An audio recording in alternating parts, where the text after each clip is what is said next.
자, 우리 그 교재에서 이제 12페이지 한번 보시겠어요? 12페이지. 자, 이제 신고등경영학 관련해서.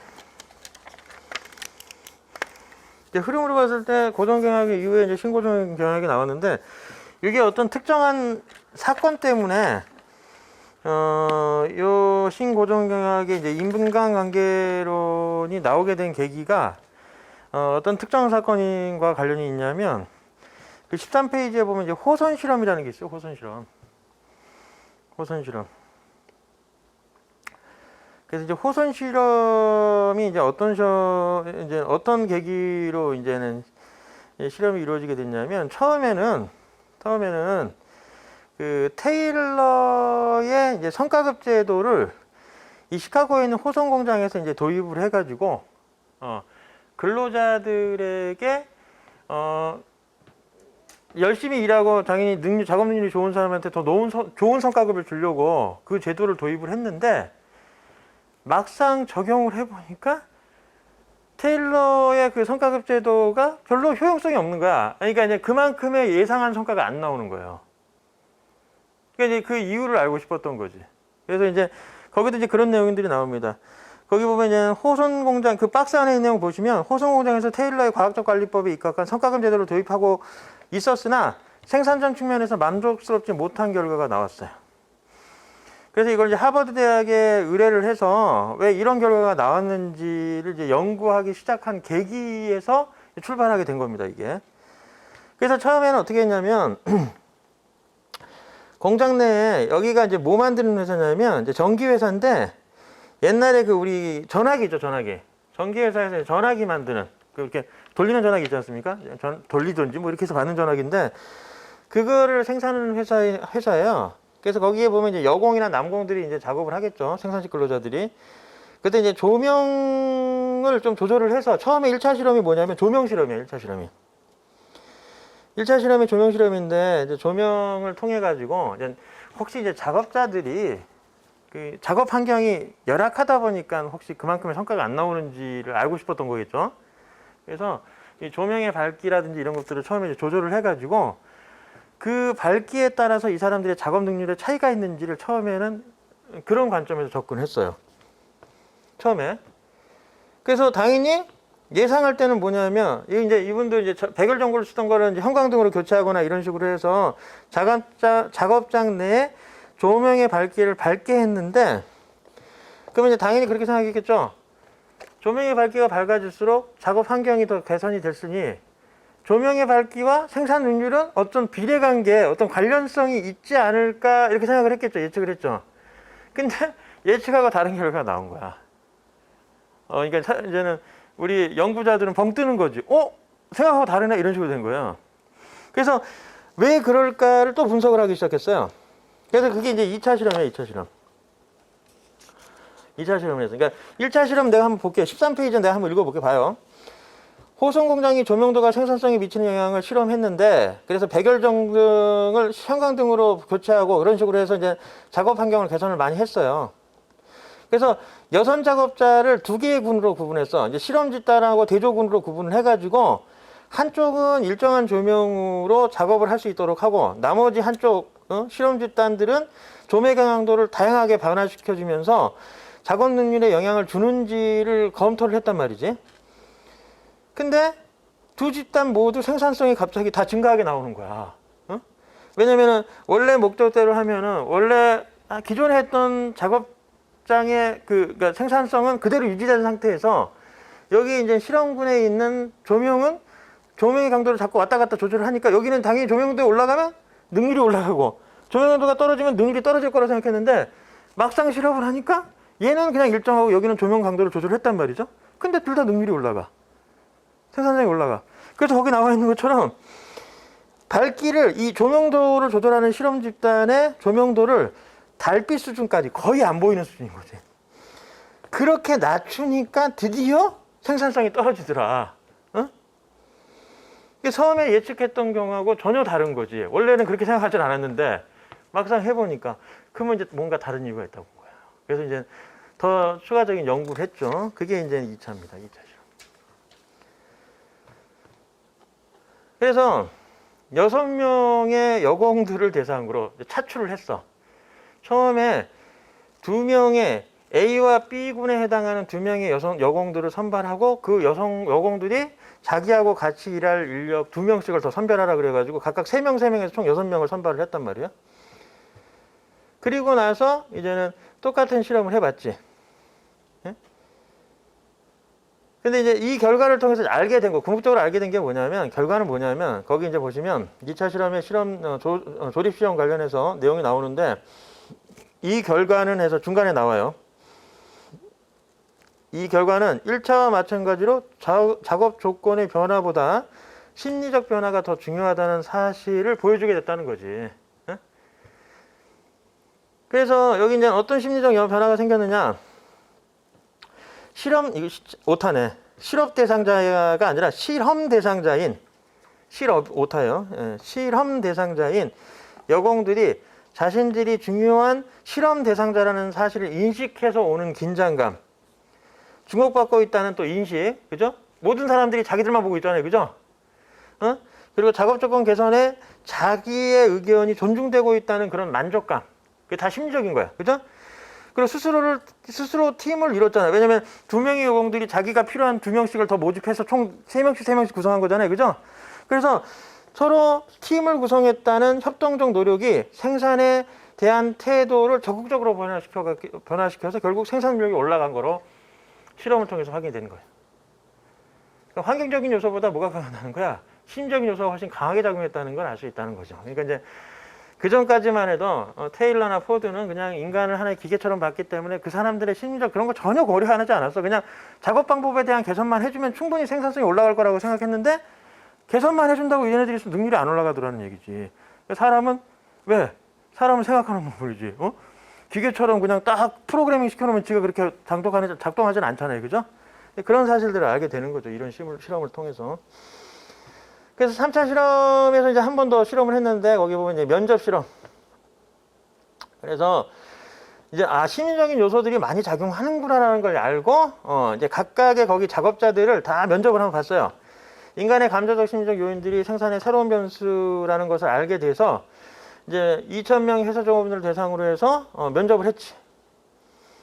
그래서 상사의 감독, 지도 방법, 작업 환경, 업무 등에 대한 불평불만 등을 다 조사를 했어요. 네, 그래서 그 결과 종업원들은 경영자들이 그들을 개인 또는 집단으로 중요하게 보고 있다고 느끼기 시작했다며 면접 등을 통해서 그 사람들이 불평불만을 들어줬잖아. 그러니까 이제 이 사람이 내 목소리에 이제 귀를 좀 기울이는구나.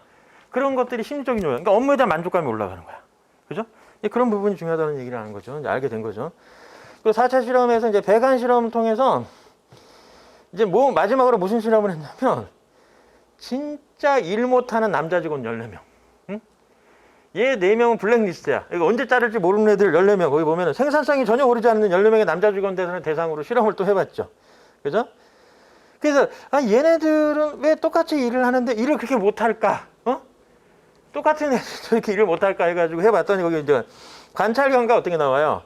자, 자생적으로 이 14명의 종업원들 사이에는 비공식 집단이 만들어져. 일종의 서클 같은 거, 안에서만 자기들끼리 하는 모임 같은 거 있잖아요. 사교적인 모임. 야, 우리 직장 끝나고 술 같이 먹는 술 모임도 있을 수 있는 거고, 아침에 족구 같이 할 수 있는 족구 모임도 있을 거고, 하여튼 자기 개인적인 사교 모임을 구성하기 시작한 거야. 그게 비공식 집단이죠. 그죠?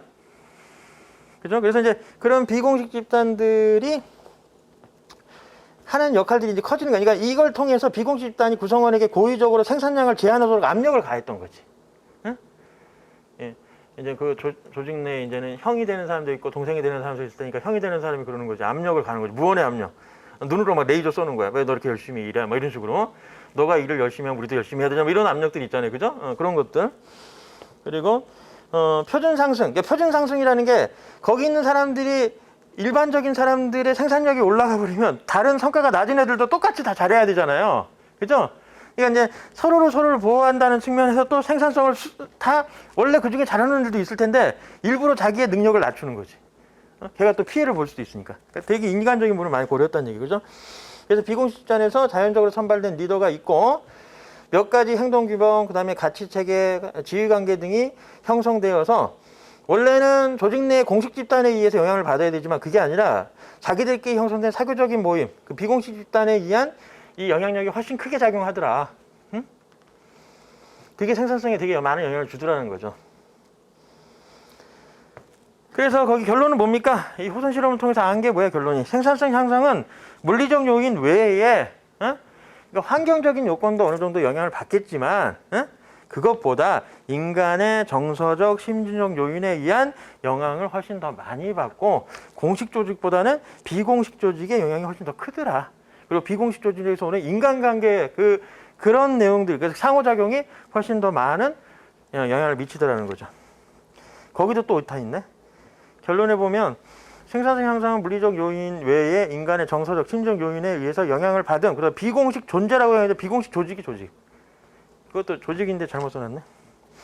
비공식 존재가 아니라 비공식 조직의 존재와 그죠? 예.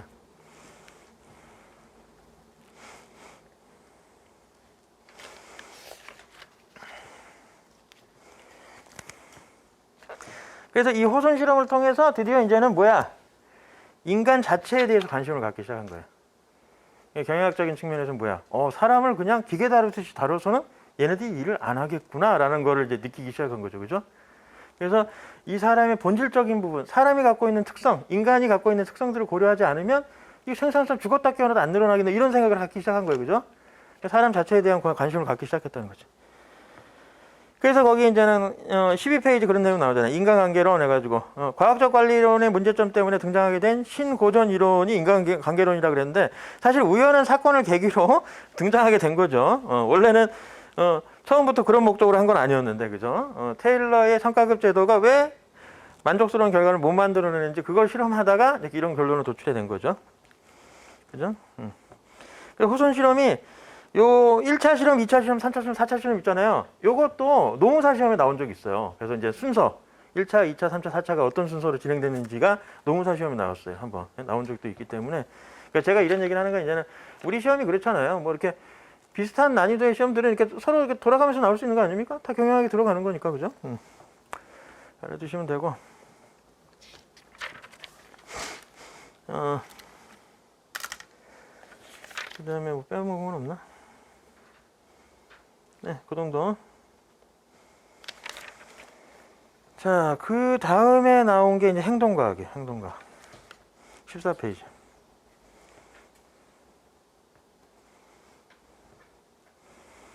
좀 더 심도 있게 접근해 가는 게 이제 행동과학이라고 보시면 돼요.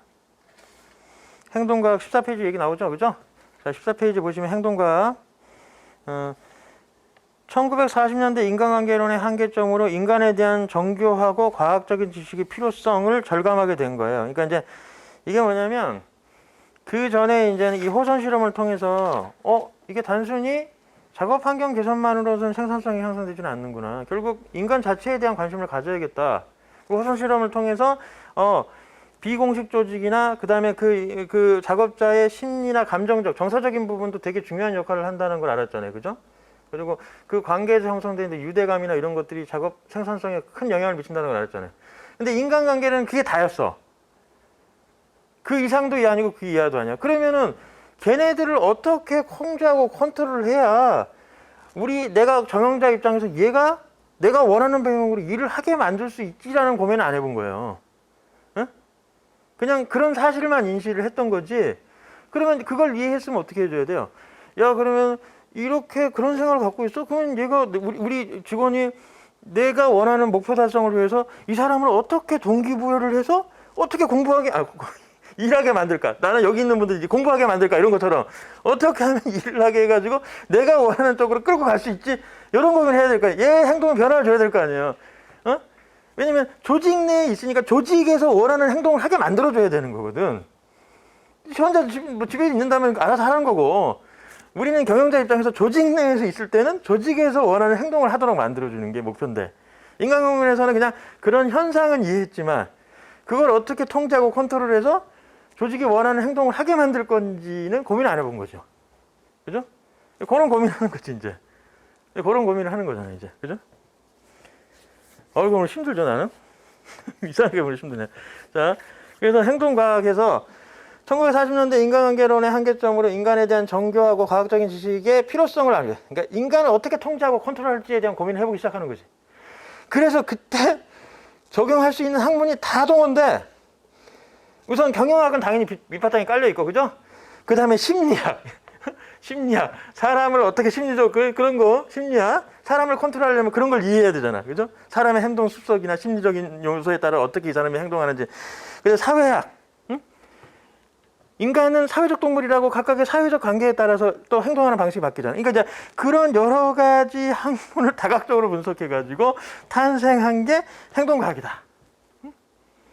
그죠? 응. 사람을 어떻게 컨트롤할 거냐. 그래서 그 연구의 대부분의 주제는 뭐야? 학습, 지각, 동기부여, 리더십 같은 걸 연구의 대상으로 삼았다는 거지. 그죠? 학습은 왜 그래요? 학습이라는 건 뭐예요? 그 학습을 통해서 그 사람을 그렇게 만들죠. 그렇게 행동하게 만들잖아요. 우리가 알게 모르게 학습을 통해서, 저도 그렇지만, 저도 과거에 저의 그 교육, 그러니까 제가 배워왔던 교육 방식에는 단순히 지식을 전달하는 것 외에 나의 가치관이나 사고에 영향을 준 많은 선생님들이 있었어요. 그래서 지금의 내가 있는 거 아닙니까? 그죠? 그래서 내가 하는 행동에 영향을 줬어. 그죠? 하물며 제가 어떤 행동도 하냐면 저는 밥을 안 남겨요. 오늘 오전에도 딴 데 수업하고 왔는데 그 얘기를 했거든. 이거 밥을 안 남겨. 왜? 어렸을 때 그렇게 교육을 받아서 무조건 남기면 안 돼. 그래서 남은 건 내가 먹어요. 어쨌든 막 먹다가 막 요즘엔 남기고 그러잖아요. 그러면 그걸 냉장고 넣어놨다가 그 다음 날도 먹고 막 그러거든요. 그것도 내 행동 패턴에 변화를 준 거거든, 사실. 그러니까 학습이라는 내용이 왜 여기서 나오겠어? 이제 행동과학에서 조직 내 구성원들의 학습을 통해서 행동에 변화를 주겠다는 그런 내용들을 다루고자 하는 거죠. 응? 그리고 동기부여는 왜 그래? 이제 말 그대로 일을 하게 하려면 동기부여를 해줘야지. 공부하는 것도 동기부여가 되는 것처럼, 그죠? 그러니까 그런 문제에 대한 관심을 가졌던 게 바로 행동과학이라는 거죠. 응? 그리고 리더는 어떻게 리더 직원들을 말 그대로 끌고 갈 거냐, 응? 그런 관점에 대한 고민을 많이 하게 됐다라는 거. 그래서 매슬로우의 욕구 단계설, 이 행동과학이 출현하면서 나온 여러 가지 이론 중에 대표적인 이제 욕구 단계설, 이런 게 이제 동기부여와 관련된다고 보시면 돼. 동기부여. 그래서 인간이 행동을 할 때 내가 그냥 개인으로서 하는 행동과 조직 내에서 하는 행동이 달라요. 그런 거 경험한 적 없어요? 내가 집에서 혼자 있을 때 내가 하는 행동과 누군가 외부에 밖에 있는 사람들하고 할 때 행동이 다른 적 없어요? 집에서는 막 컵하고 막 누워가지고 먹도 안 하고 막 대충 치지도 않는데 밖에 나가면 되게 깨끗한 척하고 그런 적 없어요? 행동은 조직에서 하는 행동과 개인이 혼자서 밖에서 하는 행동은 달라질 수 있죠. 그죠? 우리는 여기서 다루는 행동 관점은 어떤 거야? 조직 내에서 조직이 원하는 행동을 유발할 수 있도록 하는데 포커스를 맞추는 거죠. 그죠? 그죠? 그죠? 그래서 여기서 욕구 단계설이라는 관점이 이제는 그 인간이 동기부여를 하는 이유는 자기의 욕구를 해소하려고 한다라는 관점으로 본 사람이에요, 이거는. 그래서 욕구가 어떻게 진행이 되냐면 처음에는 그냥 먹고 싸는 것만 잘해도 나는 행복해. 그래도 열심히 일할 거야. 이런 관점으로 접근하다가 그게 생리적 욕구거든요. 그죠? 매슬로우 욕구 단계에서 15페이지에 보면 그 피라미드 모양같이 생겨 있죠? 그래서 이 사람이 보는 관점에서 그런 거죠. 직원이 누군가가 와서 일을 하면 그 사람은 처음에는 아마 그냥 경제적으로 돈 번 거를 먹고 사고 싸고 이런 거 잘만 해결되면 나는 행복해. 일할 이유가 있어. 목표가 있어. 그렇게 일을 하다가 어느 순간 좀 더 한 단계씩 욕심이 생길 거 아니에요. 그죠? 그래서 다음 단계로 진행해요. 안전의 욕구, 사회적 욕구. 처음에 이제 상위적인 것만 해결이 되면 됐는데 이제는 어느 정도 정착을 해야 돼. 집도 좀 있어야 되고 경제적 수입이 좀 생겨가지고 저축도 좀 해야 되고 장래를 좀 생각해야 되니까 그 안전의 욕구도 생겨나고 그러니까 좀 이제 어느 정도 집도 장만하고 차도 있으니까 이제 주변 사람하고 좀 어울리고 놀기도 해야지 주말에는. 그게 사회적 욕구 아닙니까? 그죠? 네. 사회적 욕구가 해결이 되면 이제 자기 존중의 욕구. 누군가가 나를 인정을 해줘야 돼. 내가 어떤 사람인지 좀 주변 사람이 좀 알아주기도 원하고. 근데 그게 실현이 되면 이제 결국 내가 이제 궁극적으로 나는 단순히 여기 직장인이 아니라 경제적으로 나중에 CEO가 될 거야. 아니면 나중에 나는 정치계로 진출할 거야. 아니면 나중에 교수님이 될 거야. 이런 식으로 자신의 욕구까지 발전을 하게 된다는 거죠. 그죠? 그런 동기가 있기 때문에 자꾸 일을 하게 되는 거예요. 사람이라는 게. 그런 관점에서 보는 거죠. 그죠? 자, 그 다음에 맥그리거의 XY 이론은 X 이론과 Y 이론으로 나눠지는데, 맥그리거는 두 가지 관점으로 봤습니다. 그러니까 인간이 이제는 가지고 있는 행동적 행태는 두 가지 관점에서 봤는데, 하나가 이제 X 이론, Y 이론인데, X 이론은 인간이 태어날 때부터 일하기 싫어하는 인간이다, 뭐 이런 식으로 바라봤어요. 그래서 이제 대단히 타성에 젖어 있고 수동적이고 뭐 타인에 의해서 통제를 해야지만 말을 듣는다라고 보는 게 이제 X 이론 개념이고, Y 이론은 인간은 본능적으로 이제 일하는 것보다 휴식 쉬는 것보다 일하는 거 좋아하고, 그다음에 능동적으로 자기 일을 찾아가면서 하면서 고차원적인 욕구를 가지고 있고 스스로 자기 통제도 하면서 책임감도 있고 이를 대단히 긍정적으로 바라본다라고 보는 게 이제 Y 이론적인 거죠, 그렇죠? 그러면은 맥그리거 관점에서는 사람이 어떻게 돼 가야 돼? X론적인 인간이 Y론적인 인간으로 가야 되는 거죠, 그죠? 예. 조직 구조를 구성하거나 조직 내 구성원들의 생각 사고를 Y론적 틀에서 X론적 틀에서 Y론적 틀로 바꿔가야 되는 게 그게 이상적인 방향이겠죠, 그죠? 그리고 Z이론은 X이론, Y이론에서 발전한 게 Z이론이야. X 플러스 Y가 Z다라는 식이고. 그래서 Z이론의 태생은 이제 X, Y이론을 영향을 받아서 Z이론이 등장을 했는데, 이게 이제 탄생 배경에서 오우치 교수, 이게 Z이론이 몇 가지가 있어요. 근데 여기 지금 예로 들어오는 건 오우치 교수 하나만 넣어놨는데, 이게 Z이론이 나온 배경이 그 옛날에 1980년대 그 일본 기업이 미국 기업들을 진짜 압도하던 시대가 있었어요. 옛날에 다이하드란 영화 혹시 본 분들이 지금인지 모르겠어요. 나이대에 따라 다르긴 한데, 저는 되게 옛날에 그 다이하드 영화를 되게 재밌게 봤거든요. 지금 아마 4까지 나온 걸로 아는데, 1탄 나왔을 때가 그 영화가 그게 그 테러리스트들이 그 미국에 있는 일본 소유의 건물에 잠입을 해서 거기서 이제 뭐 테러 사건이 발생했을 때 이제 그 주인공이 누구더라? 브루스 윌리스인가요? 그죠? 그분하고 이제 막 그렇게 막 싸우고 막 이런 장면들이 거기 나와요. 그래서 이제 그 당시 이제 영화 배경이 아마 그 다이하드가 처음 나왔을 때가 1980년대 아마 배경일 거예요. 그때 일본 기업들이 그 거의 미국 기업들 다 잡아먹을 때. 예? 그 당시가. 예. 그래서 이 오우치 교수가 주장하는 Z이론이 이제 일본 기업들이 미국 기업을 압도할 때 오우치 교수가 그렇게 본 거야. 이제 일본 기업들은 왜 이렇게 잘 나갈까? 응? 미국 기업은 왜 상대적으로 못 나갈까라는 걸 이제 고민하다가 일본 기업이 갖고 있는 특징들과 미국 기업이 갖고 있는 특징들을 가지고 새로운 안을 이제 내놓은 거죠. 그래서 일본 기업이 갖는 특징들은 보통 이제 아시아 쪽은 개인주의보다 집단주의가 강해요. 그죠? 그러니까 우리는 그렇잖아. 한 사람이 각각 개별적으로 노는 것보단 조직적으로 움직이길 좋아하고, 그러니까 한 사람의 이익보다는 집단의 이익을 선호하는 게 좀 아시아 민족이 갖고 있는 기본적인 특징이에요. 미국 같은 데는 이제 개인주의가 성행한 쪽은 우리 집단보단 내가 더 우선시 되는 거거든. 그죠? 근데 동양 문화는 저도 그런 게 있지만 내 개인적인 이익보다 우리 집단, 대한민국의 이익이 우선한다면 난 그걸 먼저 이제 내 이익은 희생할 수 있는 거지. 그게 보통 동양 문화가 갖고 있는 기본적인 특징. 여기는 동의하지 않는 것 같은데 저는 그렇거든. 내 이익을 좀 희생해더라도 대한민국이 만약 이익 득을 얻을 수 있으면 나는 희생할 수 있다, 이런 주의를 갖고 있는 사람이거든요. 만세삼창 한번 해야 되겠는데. 그런데 하여튼 그래서 이 오우치 교수는 그런 이제 동양 기업이 갖고 있던 특징과 이제 미국 기업이 갖고 있던 장점들을 살려서 이 Z이론이라는 걸 내놨어요. 그래서 이제 거기에 이제 그런 특징적인 것들을 기업부터 시효까지 좀 정리를 해놨습니다. 그래서 우선은 기업 같은 거, 종신고용제, 장기고용 및 순화근무제는 이제 동양 기업이 갖고 있던, 일본 기업이 갖고 있던 장점 중에 하나고, 그다음에 비공식적인 통제 강화도 이게 동양 문화, 동양 기업만이 갖고 있는 문화적 특징이에요.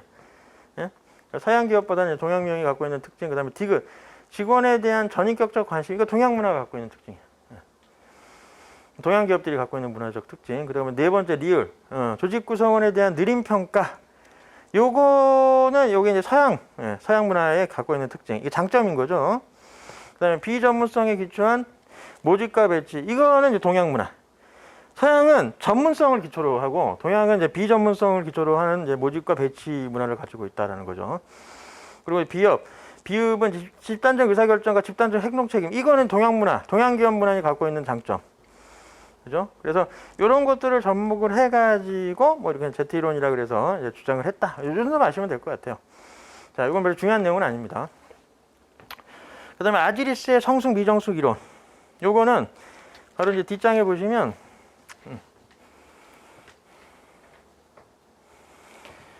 요것도 그 종업원에 대한 관점을 두 가지로 봤어. 이제 성숙 단계와 미성숙 단계라는 걸 두 가지로 봐서 미성숙 상태에 있는 종업원을 유아형이라고 얘기하고 성숙 단계에 있는 종업원을 이제 성인형으로 구분을 해가지고 결국은 직원, 우리 회사에 들어오는 직원은 직무적 경험이나 아니면 어떤 참여적 리더십을 통해 가지고 미성숙 단계에 있는 직원들을 성숙 단계로 이끌어가는 게 핵심이 되는 거죠.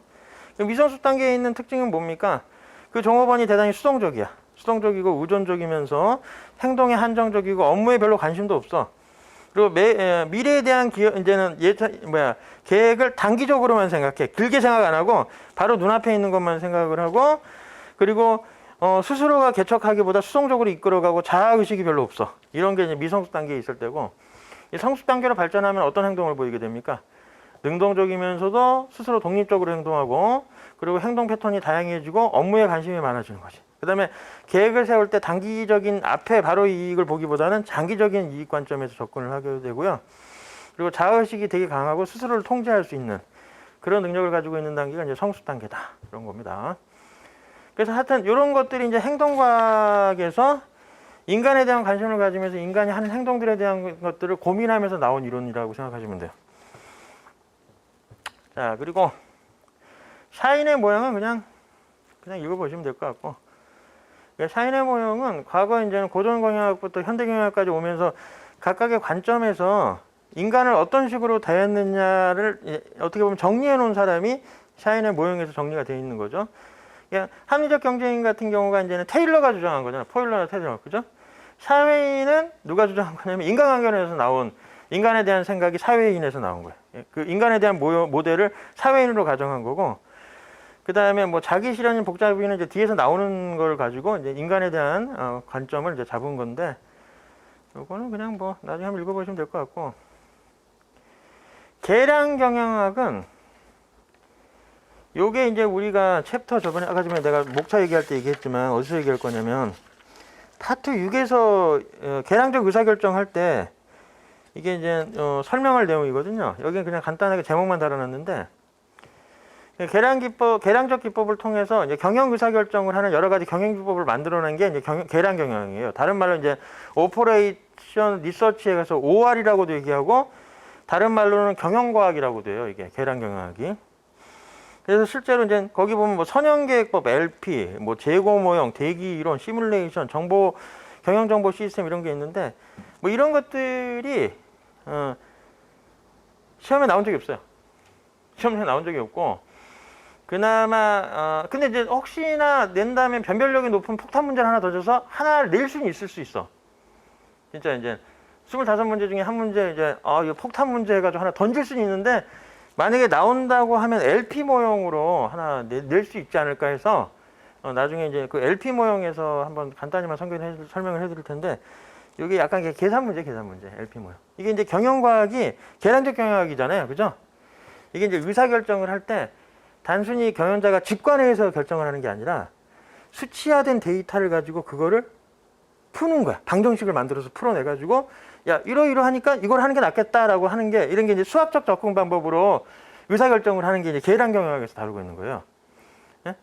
이게 세계 2차 대전전 이후에 1950년도 들어오면서 이런 계량 경영이 나오기 시작했어요. 왜냐면 그 전쟁 때 썼던 여러 가지 그 군사 전략이나 기법들 있잖아요. 그런 계산, 뭐 탄도 미사일 계산하고 이런 거, 그런 것들이 좀 발전해서 나오는 학문이라고 보시면 되지. 근데 우리 시험에는 안 나오지. 왜냐면 LP 모형 같은 게 어려워요. 단순한 모형이 아니야, 이게. 그래서 계산 문제로 내기에는 좀 어려운데, 혹시나 이제 말 그대로 이제 경쟁이 더 치열해지고 뭐 지원자 많아지면, 그래서 변별력을 높이려고 하나 이제 폭탄 탁 던질 수는 있겠죠. 그래서 나중에 요거 계산 문제는 한번 그때 가서 뭐 그거 말고는 특별하게 계량 경영에서 설명할 건 별로 없어요. 그렇게 하면 되고, 그 다음에 이제 근대 관리론이 그 버나드와 시몬에 대한 근대 조직 이론이 나오는데 이것도 그러니까 이 버나드와 사이먼은 이제 조직 이론을 이제 주장했던 사람이에요. 어떻게 보면 이제 조직 이론이 뭐냐면 그 전에는 이제는 개인적 관점으로만 이제 이해를 했다고 하면 사람을 기계시 보는 것과 사람을 말 그대로 사람으로 보는 관점, 그죠? 뭐 이런 식으로 조금 그리고 사람의 행동에 대해서 이제 조금씩 관심을 갖기 시작했잖아. 처음에는 그냥 인간 하나의 수단으로 봤기 때문에 얘는 그냥 생산만 잘해주면 끝인 거야. 더 이상 바랄 게 없어. 어? 그러니까 돈만 많이 주면 일 잘하겠지 이렇게 생각하다가 어? 두 번째 관점은 이제 아니네 돈만 준다고 열심히 하는 것도 아니고 환경 만들어준다고 열심히 하는 것도 아니었네. 알고 보니까 얘는 여러 가지 뭐 심리적인 이런 게 작용하는구나. 예? 야 그러면 얘네들의 행동을 어떻게 바꿀지 이렇게 고민했잖아요. 그죠? 그죠? 그런 고민까지 해봤잖아요. 그러다가 이제는 이게 이제 그런 관점에 사람에 대한 관점이다가 이제 그게 이제 어느 쪽으로 또 흘러갔냐면 야 어차피 기업을 경영한다는 건 그 기업에 필요한 인재를 뽑고 경영자가 그 사람들을 효율적으로 관리를 어떤 식으로 운영을 해서 궁극적으로 기업이 요구하는 목표를 달성하는 거야. 근데 그 구성원들은 혼자서 노는 게 아니거든. 알고 보면 기업이 구성이 됐다는 건 밑에 구성원이 있다는 얘기고 그럼 하나의 조직이 만들어졌다는 거야. 그죠? 조직이 여러 개로 나눠져 있을 수도 있는 거 조그만 조직은 하나로 통으로 돼 있을 수도 있겠죠. 그죠? 그래서 그 조직에 대한 얘기를 이제는 언급한 게 이제 버나드와 사이먼에서 얘기가 나온다라는 얘기죠. 그죠? 그러니까 다 다양한 자기 관점 나름대로 이렇게 하나씩 정리를 해 나가는 거지. 예? 그죠? 이 사람은 이제 조직적인 건, 그래. 기업이 있으면 그 안에는 사람이 있을 거고. 그럼 사람이 혼자가 있는 게 아니라 2명 이상의 사람이 존재할 거란 말이지? 그러면 조직이 되는 거 아니야? 그럼 이 조직은 어떤 관점에서 우리가 이해해야 되느냐? 뭐 이런 식인 거죠. 그래서 버나드가 주장했던 조직 이론이 이제 협동체계론이에요. 협동체계론. 그러니까 조직을 어떻게 정의했냐면 2명 이상의 사람이 어떤 목표, 그죠? 기업이 요구하는 목표를 달성하기 위해서 상호작용하는 하나의 집단을 조직이라고 정의했습니다. 하나의 집단으로, 버나드는.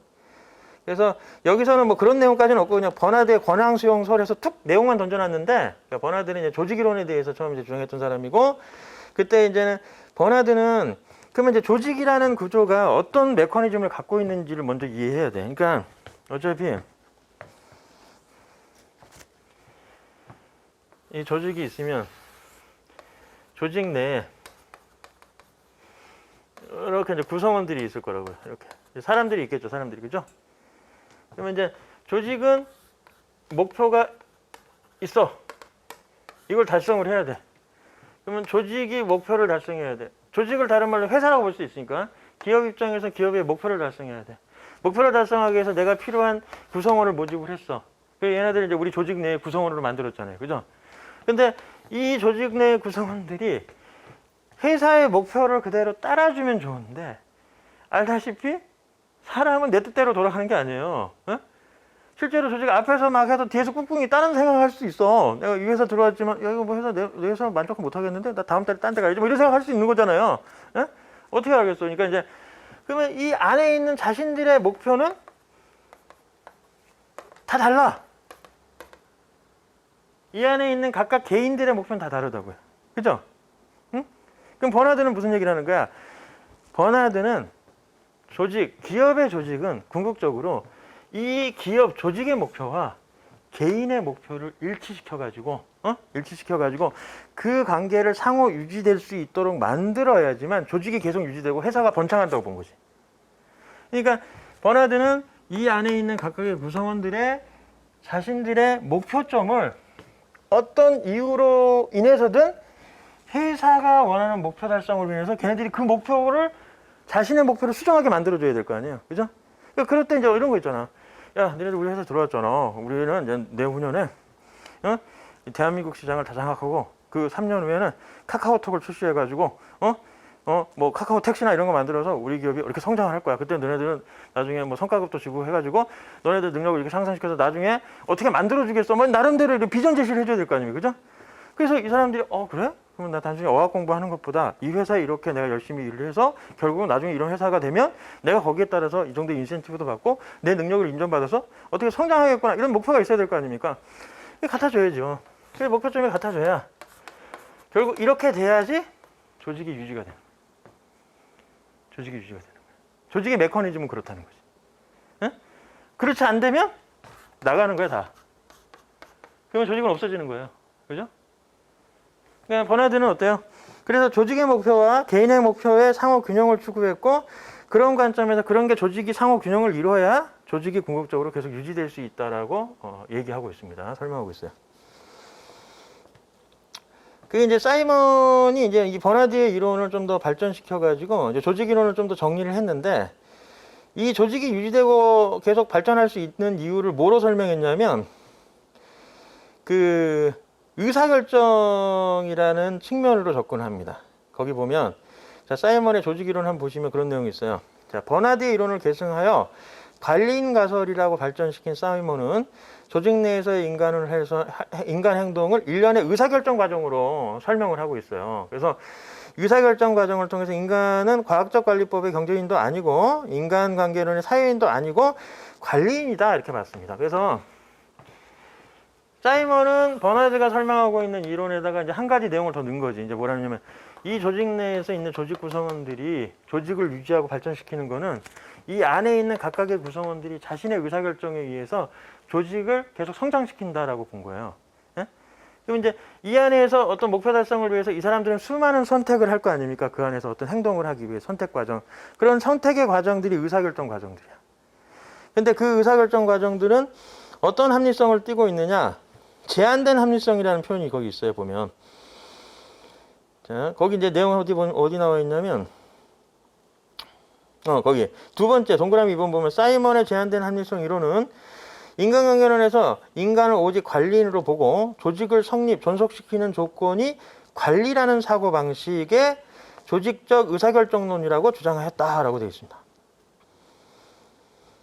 이게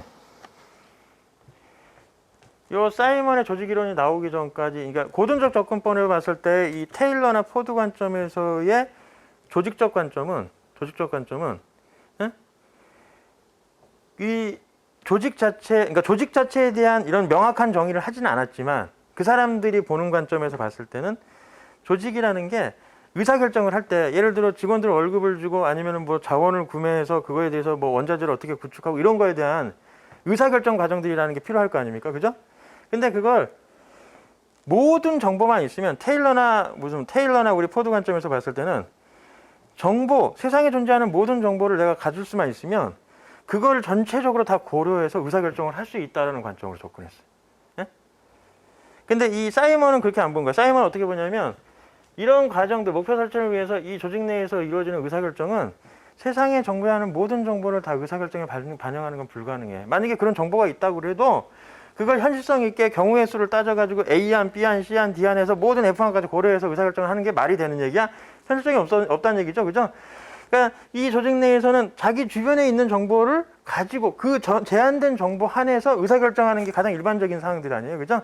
그렇게 해서 조직이 유지되고 발전한다고 보는 게 사이먼의 제한된 합리성이라는 겁니다.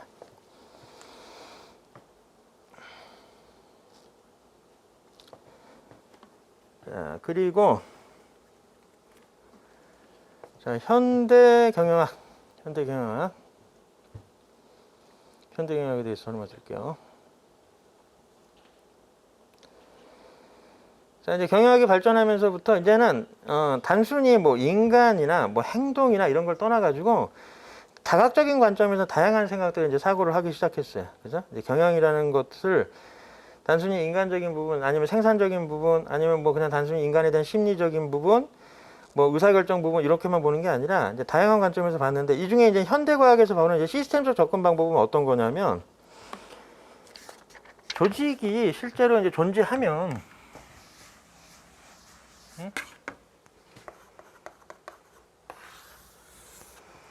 이 조직이 주변 환경에 영향을 많이 받잖아요. 기업 환경, 그죠? 기업의 내부적 환경, 외부적 환경에 의한 여러 가지 환경적 요소에 영향을 많이 받는다는 건, 기업을 이제 운영해 보면서 실질적으로 경험을 통해서 다 습득을 하는 거야. 그러니까 시간이 흐르면서 단순히 경영학이라는 학문이 처음에 나왔을 때는 단순히 뭐 생산성의 측면, 그다음에 호선 실험을 통한 인간관계 측면 이런 것만 보다가, 시간이 흐르면서 기업이 발전하고 그런 것들을 이제 학자들도 실증적 경험을 통해서 인지를 하게 되잖아요. 조직이 어떤 식으로 돌아간다는 거, 어떤 보고 자료나 리포트를 통해서 충분히 경험을 해왔던 것들이니까.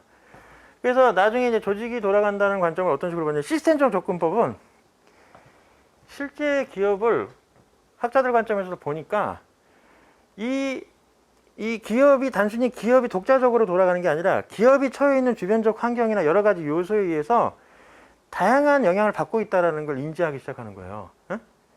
단순히 종업원 잘 관리한다고 되는 문제도 아니고 뭐 그 안에 있는 하부 조직이 하나만 관리를 잘한다고 되는 게 아니라 여러 가지가 유기적으로 맞물려 돌아간다는 게 이제 알게 되는 거지. 그 시스템 접근법이 뭐냐면 그 조직이라는 게 단순히 이게 하나의 조직으로 돌아가는 게 아니라 이 안에 보면 이제 시스템은 상부 조직이 있으면, 그러니까 상부가 있으면 그 안에 하부 조직들이 이렇게 구성이 돼 있어요. 그 하부 조직에 또 하부 조직이 있어. 예? 이게 어떤 거하고 비슷하면 사람도 하나의 시스템이에요. 사람 몸도. 사람 몸도 보면 머리가 있죠. 머리는 뭐 컴퓨터로 따지면 연산, CPU 같은 역할을 하는 거잖아요. 그러면 이것만 있는 게 아니라 그걸 행동하기 위해서 팔, 다리도 있어야 되고 몸통도 있어야 되고, 그죠? 다리, 다 이런 것도 있어야 되잖아요. 그죠? 눈은 보는 역할을 하는 거, 귀는 듣는 역할을 하는 거, 입은 말하는 역할, 코는 냄새 맡는 역할을 하는 것처럼 각각의 하나의 상위 시스템 안에 보면 또 하위 시스템이 있고 이런 식으로 구성이 돼 있는 거거든. 근데 얘가 요거 하나만 있다고 돌아가는 것도 있고 요것만 있는 거 돌아가는 게 아니야. 얘가 있기 때문에 뇌에서 그걸 인지하는 거고 서로 맞물려 돌아가는 거야. 여기가 영향을 받으면 얘도 영향을 받고, 예? 여기가 아프면 머리도 아프고 이런 식이에요. 여기가 아픈 거 고통을 이쪽 느끼지 않습니까? 그죠? 그게 시스템적인 접근 거예요. 그러니까 이 회사의 조직을 하나의 유기체로 인식한 게 시스템 접근법이에요. 약간 고차원적으로 접근한 거지. 약간 추상적인 개념이기도 하지만 그게 이제 기업의, 그래서 거기 나와 있는 거지. 1950년도 들어 발전, 기업의 내부적인 측면과 기업의 외부적 환경적인 측면을 동시에 고려해서 나온 이론이 이게 이제 시스템 이론.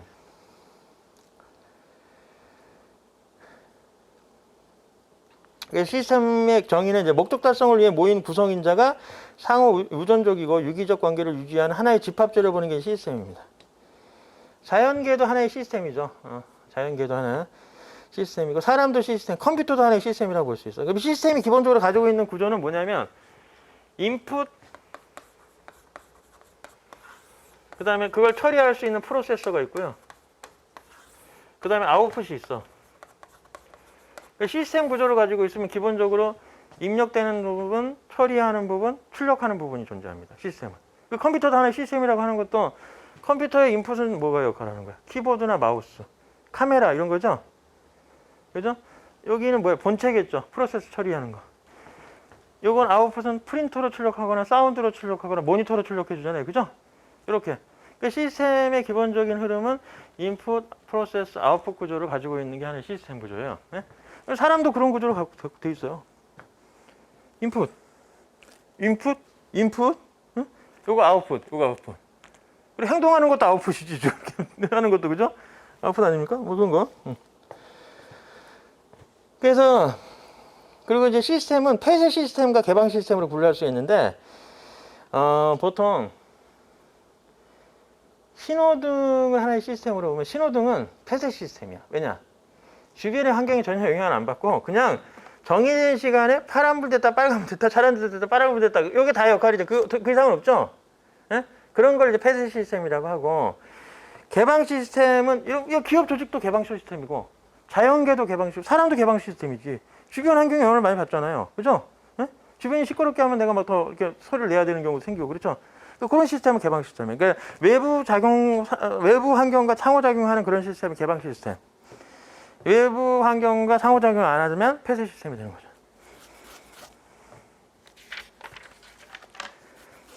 그래서 시스템의 구성 요소에서 18페이지 보면 투입, 변환, 프로세서, 산출, 그 다음에 피드백, 환경 이렇게까지 연결되는 거죠. 그리고 이제 두 가지 개념을 좀 더 알아야 되는데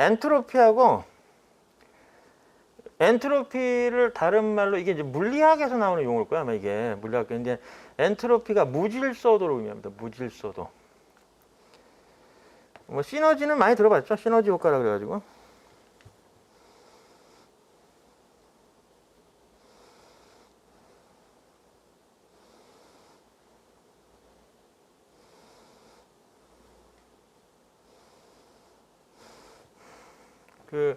원래 자연계에 있는 것들은 엔트로피가 증가하는 방향으로 진행이 돼요.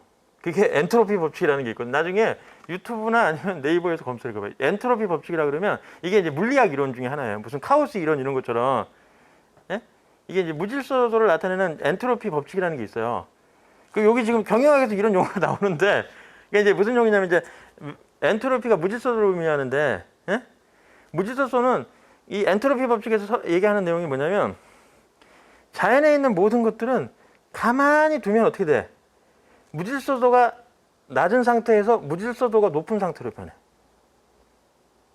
의미 잠깐 안 오죠? 그러니까 질서 정연한 것이 무질서하게 돼가는다는 얘기예요. 쉽게 얘기해서. 봐요. 지금 우리가 있는 건물 있죠? 이 건물도 지금 이 규격이나 이 틀 안에서 딱 고정돼 있죠? 되게 질서가 돼 있는 거야. 지금 질서가 유지되고 있는 상태야. 예? 근데 자, 우리가 없어지고 10년이 지나고 20년이 지나고 50년이 지나고 100년이 지나죠? 그럼 건물 문짝이 떨어지기 시작하고 외벽이 벗겨지기 시작하고 옆에 막 잡초가 자라나고 거미줄이 생기기 시작하면서 진짜 오랜 세월이 흐르고 사람이 없어진다고 하면 어느 순간 이런 것들은 사라지죠. 먼지가 돼서 사라집니까? 그게 무질서도가 올라가는 거야. 그게 무질서도가 올라간다고 표현해요. 그러니까 엔트로피 법칙에서는 원래 질서정연한 것이 무질서도가 올라가게 돼. 우리 사회에 존재하는 모든 것들이 다 그렇지 않나요? 우리 뭐 쓰면은 다 점점 닳아 없어지잖아요. 옷도 그렇고 신발도 그렇고 그죠? 이 시스템도 그렇게 된다고 보는 거야. 그러니까 엔트로피 시스템이 쇠퇴하고 소멸해가는 경향. 예? 자연계에 있는 모든 것도 사람도 그렇잖아요. 지금 내가 살아있을 때는 질서정연한 거야. 지금 아직까지 몸이 그대로 기능을 하고 있잖아요. 그죠? 내가 땅에 뭉친과 동시에 다 어떻게 돼? 사라지는 거죠. 뼈만 남잖아요. 그죠? 무질서해지는 거 아닙니까? 그러니까 이제 시스템이 쇠퇴하고 소멸해가는 게 아니라 따라서 기업은 이런 엔트로피, 그러니까 만약에 시스템, 기업도 하나의 시스템이라고 본다면 기업이 유지 발전되려면 이런 기업들은 엔트로피를 줄여줘야 돼. 그러니까 봐요. 기업의 환경을 감시하고 그의 변화에 적응하고 생존과 성장을 위해서 계속해서 새로운 투입물을 공급해 줌으로 인해서 에너지를 공급해 줌으로 인해서 이 엔트로피를 감소시켜서 이 기업은 계속 유지 발전할 수 있게 되는 것이 이제 시스템 이론에서 설명하고 있는 내용이고, 만약에 엔트로피를 줄일 수 없다면 엔트로피가 계속 증가하게 되면 그런 시스템은 어떻게 됩니까? 나중에 소멸해서 사라지게 되겠죠. 그죠? 자, 그 다음에 시너지 효과라는 것도 좀 용어를 알아줘야 되는데, 시너지는 이런 거예요. 능력 A라는 사람하고 B라는 사람 두 명이 있는데, 응? 얘가 해낼 수 있는 능력은 혼자서 하면 100을 해낼 수가 있고, 이 사람이 했을 때도 똑같이 100을 해낼 수 있는 사람이 있어. 근데 이 두 사람이 만나가지고 일을 처리하면 200을 처리하는 게 아니라 혼자 100을 처리할 수 있고 100을 처리할 수 있는 사람이 있는데, 둘이 만나면 200을 처리하는 게 아니라 200보다 더 높은 걸 처리할 수 있어. 예?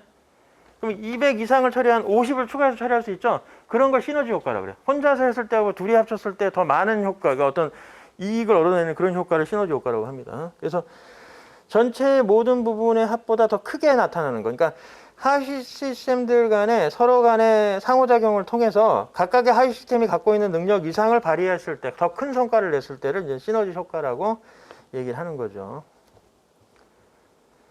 됐죠? 자, 그리고 이제 상황적 접근법, 뭐 자원 기반 구조조정, 그다음에 지식 경영 이런 얘기 나오는데, 이것도 잠깐만 쉬었다 할게요.